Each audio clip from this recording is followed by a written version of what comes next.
Hello Year 6, welcome to another instalment of The Executioner's Daughter. Now I know that Miss Sutton read to you yesterday and she has got to the part Moss has run away from Salter because she isn't happy with the way that he tricked people with the gold pennies and the pies, and she's been trying to find somewhere warm to sleep before she makes her way to Hampton in the morning. So she's just said to herself, keep walking, keep walking. It began to snow. Soft flakes that clung to her dress, prickles of frost jabbing her ribs. On she walked. The wool of her dress soaked up the wet and became a blanket of ice. She walked on still, her feet unfeeling, leaden in the crunching snow. The wind was picking up now, driving into her face until her eyes stung, pushing at her body as if to force it down into the snow beneath her feet. Her eyes were heavy. Strange, thought Moss, that she would feel like lying down and going to sleep. A few minutes' rest couldn't hurt. She wouldn't sleep, just close her eyes, curl up. A little rest, that's all she needed. She stumbled on. There was nothing now, just snow. The ground came up to meet her. Had she fallen? Her hands clawed in front of her. She felt her knees scrape ice and realised she was just crawling. Just a few more paces, then sleep, surely. Her feeble fingers clutched something hard and low. Ow! Her head butted a large and solid object. Holding on to whatever it was, Moss pulled herself up and patted the bulk in front of her. Was it wood? A boat? She felt the lip of a curved open side. Leaning heavily against it, she half fell into it and felt softness embrace her numb body. She didn't know where she was and she didn't care. All that mattered now was sleep. Too cold? Too cold? Angry words poked Moss awake. I'll give you too cold. She opened her eyes and blinked. All around her was dark and warm. What are you thinking? She was just about to sit up when she realised the words were not for her. Idiot boy! It was a blizzard, Mr. Kimber. I swear, I thought it would freeze me to a stump. Oh, you did you? Well, when I've finished tanning your hide, you'll wish it had. Moss lay very still. She was curled on her side in a tight, cramped space. The memory of last night was as faint as mist. The blizzard, so cold, crawling in the snow, sleep. And now here. Where was she? Beneath her, on either side, she felt hard wood. She reached up. Above her was something soft and thick, like fur. She wiggled on all fours and pushed her head against the soft roof. A chink of daylight was poking through one end. Carefully, she parted the chink with her fingers and peeped out. A short-cloaked man in leather breeches stood on the ice. In front of him, with his back to Moss, was a boy. Behind them both were 3 sleighs. Moss ran her fingers over the wooden floor, feeling it rise to a smooth seat beside her.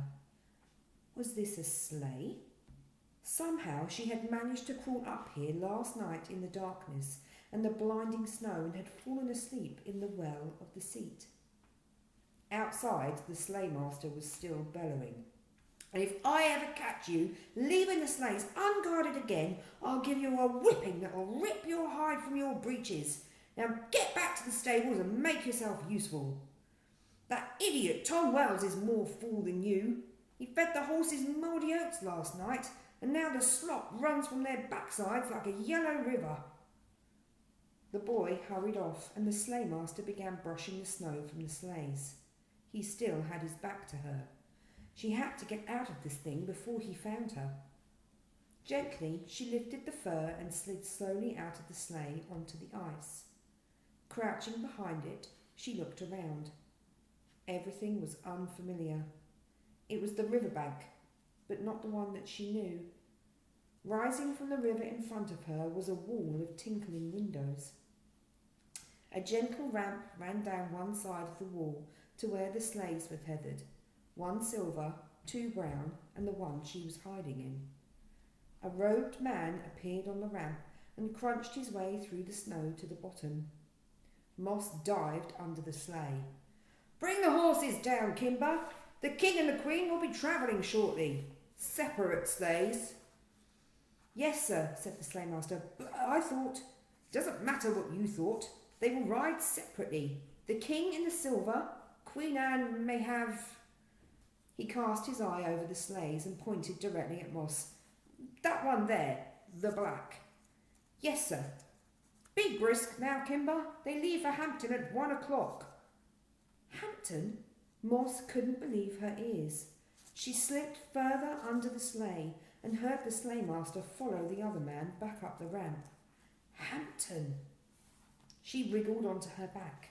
There was actually quite a lot of room beneath the sleigh. The underbelly curved upwards, a smooth, high arch supporting the seat above.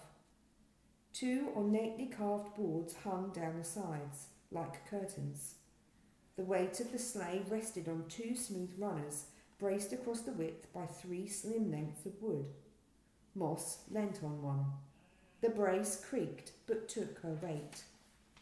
A little thought crawled out from somewhere inside her head.